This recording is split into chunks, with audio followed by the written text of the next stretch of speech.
A paz do Senhor, querido professor, a paz do Senhor, querido obreiro que nos assiste. Estamos aqui agora para gravar a lição de número 7, a pré-aula da lição de número 7, que tem como tema Paulo, o plantador de igrejas. O texto áureo nos diz: eu plantei, Apolo regou, mas Deus deu o crescimento. 1 Coríntios capítulo 3, versículo 6. A verdade prática nos diz: a experiência com Cristo é o mais poderoso fator motivacional para plantar igrejas. Como de costume, não faremos a leitura bíblica em classe, estaremos destacando agora os objetivos dessa lição. Primeiramente, o objetivo geral diz: motivar a igreja local para plantar mais igrejas. Então, esse é o objetivo geral desta lição. Os objetivos específicos são: primeiro, mostrar que Paulo foi um desbravador sob uma gloriosa obrigação. Segundo, sinalizar Antioquia como um ponto de partida para o crescimento da igreja. E terceiro, pontuar as características de um plantador de igrejas. Comigo está aqui pastor Celso Godoy, mais uma vez, que esteve conosco na lição passada. Amém. E agora nos prestigiando nesta lição também. Então, desde já, eu vou estar fazendo referência aos tópicos da nossa lição e passando, então, a palavra ao pastor Celso Godoy, que veio lá de Santa Catarina para um evento aqui em Sinop e nos deu a grata satisfação de estar conosco, cooperando no comentário destas lições. O primeiro tópico dessa lição diz: Paulo, o desbravador sob uma gloriosa obrigação.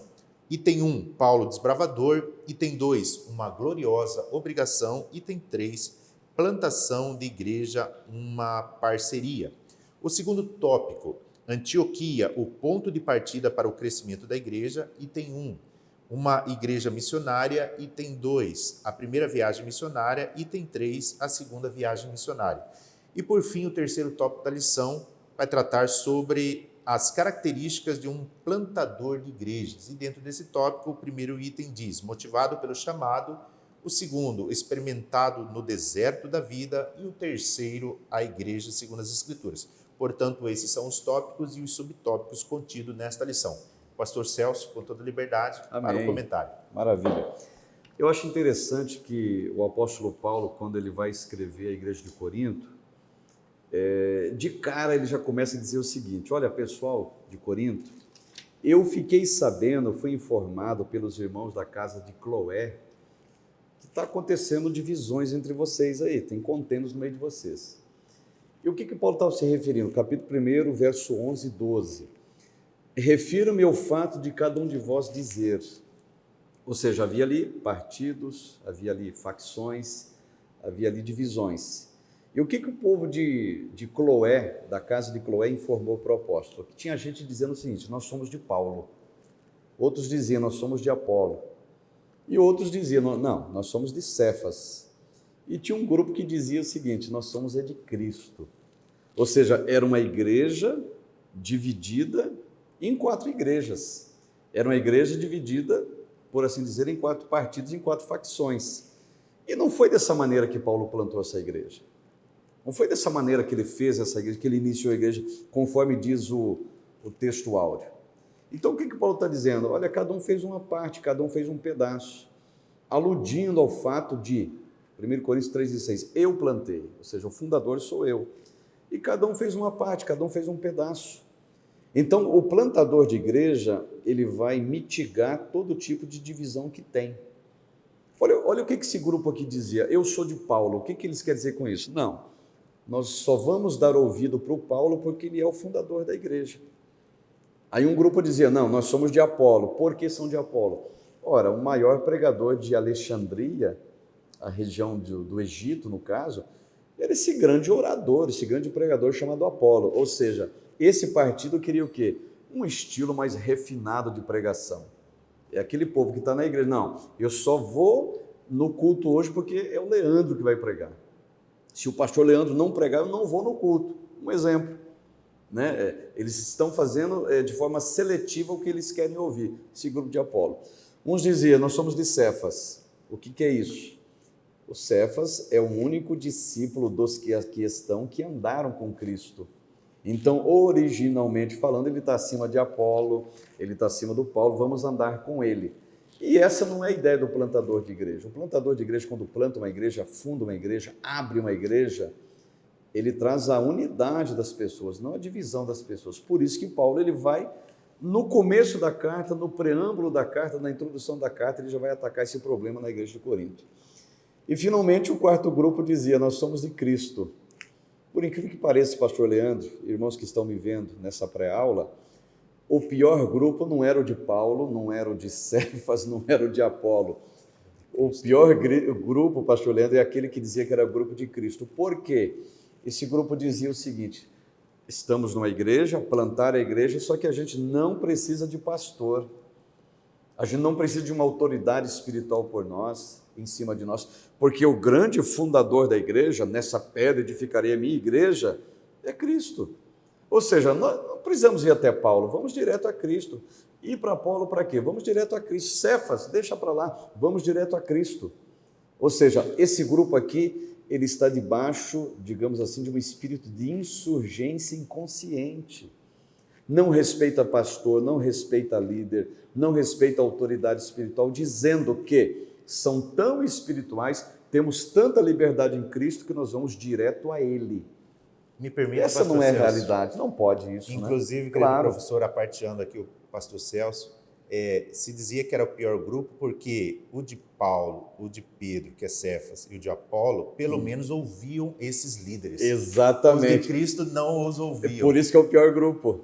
Parece até paradoxal, né? Não, mas são servos de Cristo e tal. Queridos, pelo fato de serem servos de Cristo e de serem servos de Cristo, não quer dizer que você não deve ter um pastor que te aconselhe, um pastor que te doutrine, um pastor que pregue para você, que encaminhe você, por mais simples que ele seja, por mais que ele não tenha cursos acadêmicos, cursos teológicos, mas é um pastor, é uma autoridade espiritual.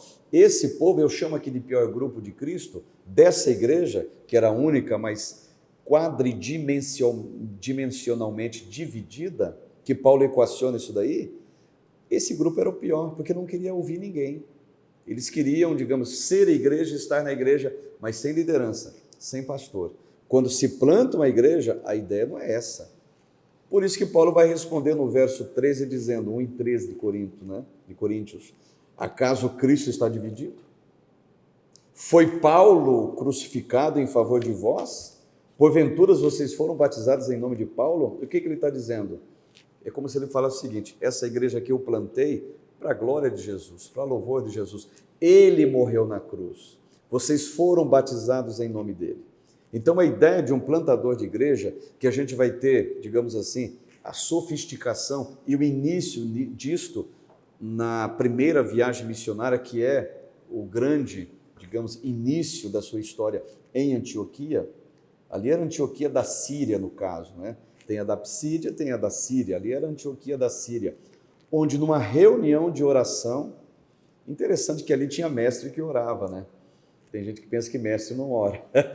Mestres oravam também. Ali era uma reunião de mestres, doutores e profetas. E ali estava uma dupla, digamos, uma dupla formidável. Quem? Barnabé e Paulo. E de repente, diz a Bíblia, disse o Espírito Santo. Provavelmente uma profecia teve ali, né? É bem provável que alguém teve um ato revelatório, uma êxtase profética e foi dito que, separe para mim Barnabé e a Paulo para a obra que vos tenho iniciado. Aí eles vão para Seleucida, vão para Chipre ali, e ali começa o início da primeira viagem missionária do apóstolo Paulo. A partir, digamos, o trampolim, o start para essa viagem foi uma reunião de oração, uma reunião profética, poderosa. Até parentes de Herodes estavam nessa reunião. Tinha ali um que era colasso de Herodes e tal, estava presente na reunião, onde começa a história desse grande plantador de igreja que foi o apóstolo Paulo através das suas viagens missionárias. Lembrando o seguinte, que teve momentos na vida desse plantador de igreja que ele ficou preso por muito tempo, e segundo a história, pastor Leandro, ele ficou quase 12 anos atrás das grades. Mas, observe, esses 12 anos atrás das grades redundou em cartas formidáveis. Efésios, Colossos, Filemon. Foram os momentos que ele teve para escrever. Momento de parar e escrever, por exemplo. Olha que coisa interessante, o que o plantador de igreja, é a habilidade dele. Ele olhando para o soldado romano que estava ali, digamos ali na sua guarda, para que ele não escapasse da prisão, se fosse o caso, e escreveu sobre a armadura de Deus. É uma coisa maravilhosa. A Bíblia chega a dizer em momentos que toda a guarda pretoriana, ela foi evangelizada pelo apóstolo Paulo. Então, quando Paulo tinha a ideia de plantar a igreja, ele tinha a ideia de pessoas. Não só, digamos, construções, placas, denominações, organizações. Não foi isso. A ideia de Paulo plantar a igreja é deixar a semente do evangelho no coração de pessoas. E não importa quem seja. Eu fico pensando aqui naquele discurso que Paulo teve diante do rei Agripa, né? Quando o rei Agripa, Paulo, para de falar, porque as muitas palavras te fazem delirar. Por pouco você me persuade a me tornar cristão. Aí Paulo, com a resposta na ponta da língua, dizendo, olha, Agripa, não só você se tornar cristão, mas essas cadeias também. Ou seja, o que Paulo está dizendo?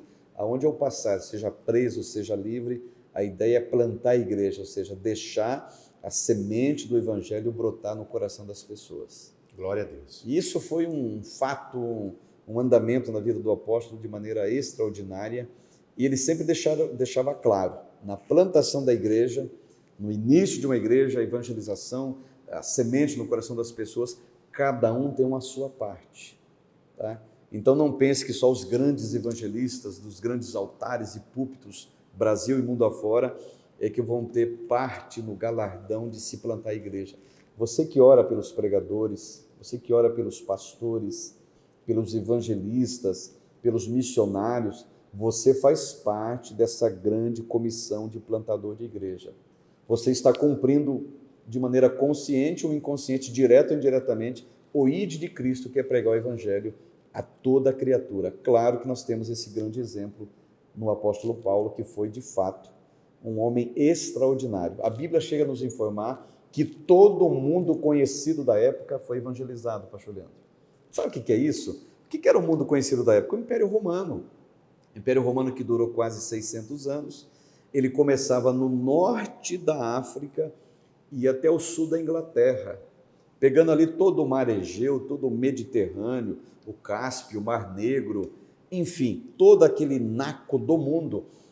Queridos, ele foi evangelizado pelo apóstolo Paulo, quer seja de barco, de cavalo, de camelo, a pé, em vigílias, à noite, de dia, seja para reis, seja para gente simples, não importa.